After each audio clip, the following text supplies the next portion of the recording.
প্রিয় ছাত্রছাত্রীরা, আজকে আমি তোমাদেরকে এই ভিডিওর মাধ্যমে ক্লাস 6 এর ভূগোলের যে সমস্ত প্রশ্নগুলো দেওয়া হয়েছে রায়মার্টিন প্রশ্নবিচিত্রা 2025 সালে, সেখানে দ্বিতীয় পর্যায়ে মূল্যায়নের জন্য 5 নম্বর স্কুলের পেজ নম্বর 304, সেখানে ভূগোলের যে প্রশ্নগুলো আছে সমস্ত প্রশ্নের উত্তর আমরা আলোচনা করবো আজকে এই পেজের। তোমরা ভিডিওটা শুরু থেকে শেষ অবধি অবশ্যই দেখবে, আর চ্যানেলটি নতুন হলে অবশ্যই তোমরা চ্যানেলটাকে সাবস্ক্রাইব করে রাখবে পরবর্তী যে স্কুলগুলো আছে সেগুলোর প্রশ্ন উত্তর পাওয়ার জন্য। এবং এর আগের যে স্কুলগুলো ছিল 1 থেকে 4 অবধি, সেই 4টি স্কুলের আমরা সমস্ত প্রশ্নের উত্তর আলোচনা করে দিয়েছি। তোমরা প্লেলিস্ট থেকে সেগুলো পেয়ে যাবে, অবশ্যই সেই প্রশ্ন উত্তরগুলো দেখে নিও। আমরা আজকে এই 5 নম্বর স্কুলের প্রশ্ন উত্তরগুলো আলোচনা করব, এবং এই স্কুলের যে প্রশ্ন উত্তর আমরা আজকে আলোচনা করব এগুলোর যে পিডিএফ তোমরা পরবর্তীতে আমাদের টেলিগ্রাম চ্যানেল থেকে পেয়ে যাবে। ডেসক্রিপশানে আমাদের টেলিগ্রাম চ্যানেলের লিঙ্ক দেওয়া আছে, সেখান থেকে তোমরা যুক্ত হতে পারো। 5 নম্বর স্কুলে দেখো দেওয়া আছে 10টা প্রশ্ন 1 নম্বরে। এখানে একের দাগে পূর্ণ বাক্যে উত্তর লেখো। তো একের দাগের একের প্রশ্নে বলা হয়েছে মহাদেশ সঞ্চরণ তত্ত্বের উদ্ভাবক কে? তাহলে এটা তোমাদের হবে কি, মহাদেশ সঞ্চালন তত্ত্বের উদ্ভাবক কে? Alfred Wegener. Alfred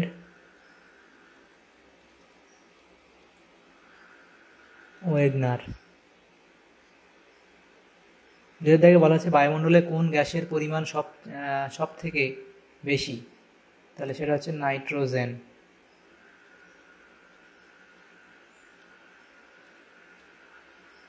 nitrogen. এরপরে আছে পৃথিবীর কোন গোলার্ধে জলভাগের পরিমাণ বেশি? দক্ষিণ গোলার্ধে।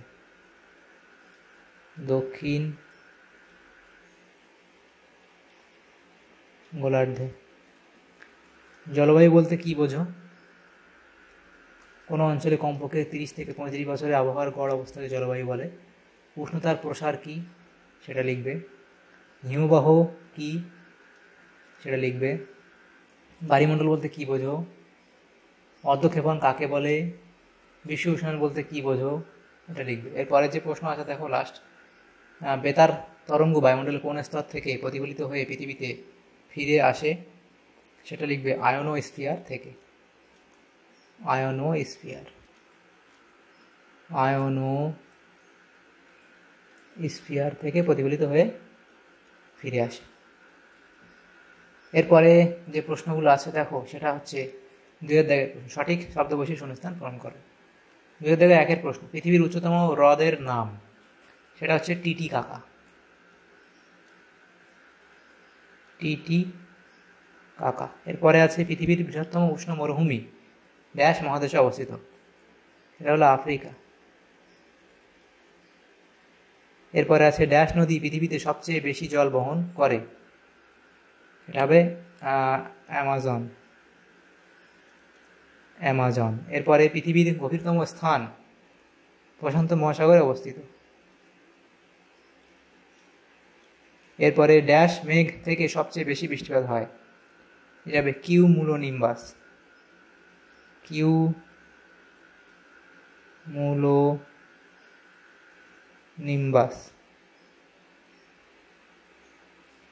এরপরে প্রশ্ন, সেগুলো কি বলা আছে দেখো। 3-এর দাগের সঠিক শব্দটির নিচে দাগ দাও। 5টা প্রশ্ন আছে 1 নম্বর করে।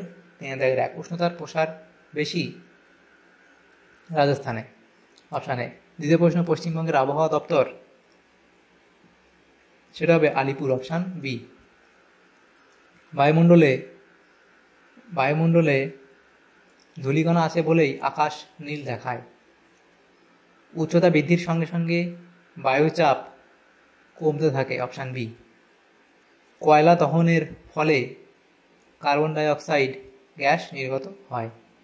তারপর 4 দাগের পার্থক্য লেখো। 2 নম্বর করে দেওয়া আছে 2টো পার্থক্য, আবহাওয়া ও জলবায়ু এবং এদিকে পরিচালন বৃষ্টিপাত ও শৈলক্ষের বৃষ্টিপাত। তাহলে আবহাওয়া ও জলবায়ুর মধ্যে তোমরা পার্থক্য লিখবে, এদিকে আবহাওয়া এবং এদিকে জলবায়ু। সংজ্ঞা, স্থান, সময়, প্রভাব পরিবর্তন ইত্যাদি পার্থক্যগুলো দেওয়া আছে, লিখে নিও। এরপরে পরিচালন বৃষ্টিপাত এবং শৈলক্ষেপ বৃষ্টিপাত। তাহলে পরিচালন বৃষ্টিপাত এবং শৈলক্ষেপ বৃষ্টিপাত, তার বিষয় আছে কি সংজ্ঞা, ঘটনার কারণ, অঞ্চল, বৃষ্টির প্রকৃতি, উদাহরণ ইত্যাদির উপর ভিত্তি করে পার্থক্যগুলো দেওয়া আছে, লিখে নেবে। তারপরে দেখো 5 দাগের প্রশ্ন, সেখানে বলা আছে বাম দিকের সঙ্গে ডান দিক মিলিয়ে লেখো। 6টা প্রশ্ন হাফ নম্বর করে এখানে দেওয়া আছে 3 নম্বর। তাহলে এদিকে বাম দিক এবং এদিকে ডান দিক দেওয়া আছে। 5 দাগের 1, বায়ুর উষ্ণতা মাপক যন্ত্র সেটা হলো 6 এর থার্মোমিটার। বায়ুর গতিবেগ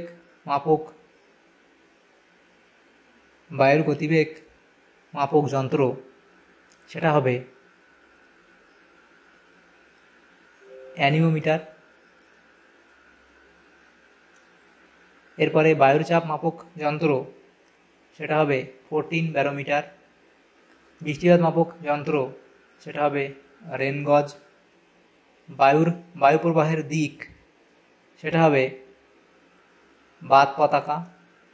বায়ুর আর্দ্রতা মাপক যন্ত্র সেটা হবে হাইগ্রোমিটার। এভাবে তোমরা ডান দিক বাম দিক তোমরা মিলিয়ে নেবে।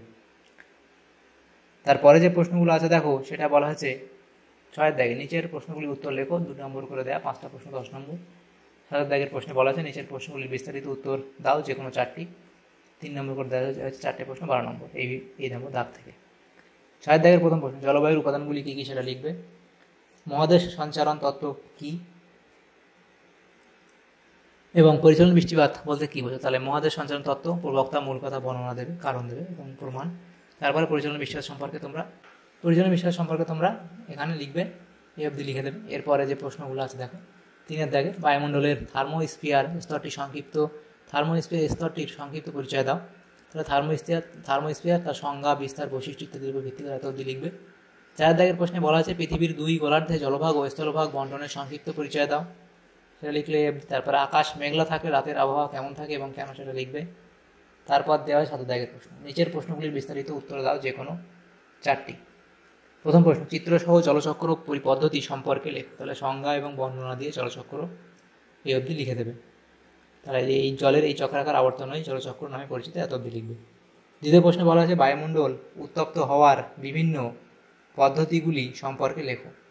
তাহলে বায়ুমণ্ডলের উষ্ণতার প্রধান উৎস হলো সূর্য। সূর্য থেকে আসা তাপ প্রথমে সরাসরি ভূপৃষ্ঠকে উত্তপ্ত করে, এরপর উত্তপ্ত ভূপৃষ্ঠ থেকে বিভিন্ন পদ্ধতিতে বায়ুমণ্ডল উত্তপ্ত হয়।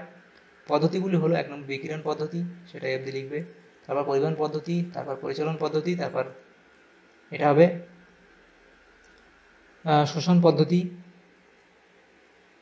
এটা তোমরা লিখবে এভাবে যে তাপ শোষণ পদ্ধতি, স্পেলিংটা ঠিক করবে। তাপ লেখা আছে দেখো, তাপ শোষণ পদ্ধতি। তারপর অ্যাডভেকশন পদ্ধতি ইত্যাদি পদ্ধতিগুলো লিখবে এখানে, যে বায়ুমণ্ডল উত্তপ্ত হওয়ার বিভিন্ন পদ্ধতিগুলো সম্পর্কে। এরপর 3 দাগের প্রশ্ন আছে ওজোন স্তর ক্ষয় হওয়ার কারণ কি এবং এর ফলে কি হতে পারে। তাহলে ওজোন স্তর ক্ষয় হওয়ার কারণ কি লিখবে। ওজোন স্তর ক্ষয় হওয়ার প্রধান কারণগুলো হলো মানব সৃষ্ট কিছু রাসায়নিক পদার্থের ব্যবহার, বিশেষ করে ক্লোরোফ্লোরোকার্বন, তারপরে halogen gas, carbon tetrachloride ও মিথাইল ব্রোমাইড ইত্যাদিগুলো লিখবে। এবং ওজন এর ফল কী হতে পারে, তাহলে লিখবে ওজন স্তর ক্ষয়ের ফলে কী কী সমস্যা হতে পারে, সেই সমস্যাগুলো তোমরা এখানে প্রত্যেকটা এখানে দেওয়া হয়েছে, 5টা পয়েন্ট লিখবে। এরপরে 4 দাগে বলা আছে বায়ুমণ্ডলের প্রয়োজনীয়তাগুলি লেখো। তাহলে বায়ুমণ্ডলের গুরুত্ব, 1 নম্বর প্রাণের সঞ্চার। পৃথিবীর বায়ুমণ্ডলে অক্সিজেন আছে বলেই পৃথিবীতে প্রাণের সঞ্চার সম্ভব হয়েছে। দ্বিতীয় হচ্ছে কি অনুকূল তাপমাত্রা। বায়ুমণ্ডল আছে বলে দিনের বেলা সূর্য তাপে পৃথিবী খুব উত্তপ্ত হয়ে ওঠে না এবং রাতে খুব শীতল হয়ে পড়ে না, ফলে জীবন ধারণের অনুকূল তাপমাত্রা বজায় থাকে। তৃতীয় লিখবে খাদ্যের যোগান। বায়ুমণ্ডলের জন্য জলীয় বাষ্প, মেঘ, বৃষ্টিপাত এগুলি সম্ভব। আর বৃষ্টির জলের দ্বারা কৃষিকাজ হয়, উদ্ভিদেরা খাদ্য তৈরি করে, সেই খাদ্য খেয়ে সমস্ত প্রাণীকুল জীবন ধারণ করে। এরপরে লিখবে 4 নম্বর পয়েন্ট জলের ভারসাম্য রক্ষা, তারপর অতিবেগুনি রশ্মির হাত থেকে রক্ষা। পৃথিবীর বায়ুমণ্ডলে যে ওজোন গ্যাসের স্তর আছে তা সূর্য থেকে আসা ও ক্ষতিকর অতিবেগুনি রশ্মি শোষণ করে নেয়, ফলে আমরা চর্ম ক্যান্সার প্রভৃতি রোগের হাত থেকে রক্ষা পাই। 6 হচ্ছে উল্কাপাত থেকে রক্ষা। 7 অন্যান্য গুরুত্ব লিখবে বায়ুমণ্ডলের নাইট্রোজেন গ্যাস মাটির উর্বরতা বৃদ্ধিতে সাহায্য করে। দ্বিতীয় লিখবে অক্সিজেন গ্যাস আগুন জ্বালাতে সাহায্য করে। 3 হচ্ছে কার্বন ডাইঅক্সাইড উদ্ভিদের খাদ্য তৈরিতে লাগে। 4 হচ্ছে ধূলিকণা মেঘ সৃষ্টিতে সাহায্য করে, ফলে বৃষ্টিপাত হয়। 5 হচ্ছে কি বেলুন প্লেন আকাশে উঠতে পারে। 5 দাগের প্রশ্নে বলা আছে বায়ুর উচ্চচাপ ও নিম্নচাপ বলতে কি বোঝায়। উচ্চতা বৃদ্ধির সঙ্গে সঙ্গে উষ্ণতা স্পেলিং ঠিক করবে। উষ্ণতা হ্রাস পায় কেন। তাহলে এখানে যে বলা আছে বায়ুর উচ্চচাপ ও নিম্নচাপ বলতে কি বোঝা হয় সেটা লিখবে, যে এখানে লিখবে তাকে উচ্চচাপ বলে এবং নিম্নচাপ কাকে বলে সেটা লিখবে। এবং উচ্চতা বৃদ্ধির সাথে সাথে উচ্চতা বৃদ্ধির সঙ্গে সঙ্গে এটা উষ্ণতা হ্রাস পাওয়ার কারণগুলি হলো 1 নম্বর, 2 নম্বর এবং 3 নম্বর, এই 3টে কারণ এখানে লিখে দেবে, তাহলে এই প্রশ্ন উত্তর হয়ে যাবে। তাহলে দেখো আমাদের এখানে যে প্রশ্নগুলো ছিল ক্লাস 6-এর যে প্রশ্নগুলো ছিল ভূগোলের 5 নম্বর স্কুলের সমস্ত প্রশ্নের উত্তর আমরা আলোচনা করলাম আজকে এই ভিডিওর মাধ্যমে। তোমাদের যদি সামান্যতম উপকার এসে থাকে ভিডিওটা অবশ্যই একটা লাইক করবে আর বেশি বেশি করে বন্ধুদের সাথে শেয়ার করবে। আর পরবর্তী যে স্কুলগুলো আছে সেগুলোর প্রশ্নোত্তর পাওয়ার জন্য অবশ্যই তোমরা আমাদের চ্যানেলটাকে সাবস্ক্রাইব করে রাখবে। Thank you, thanks for watching.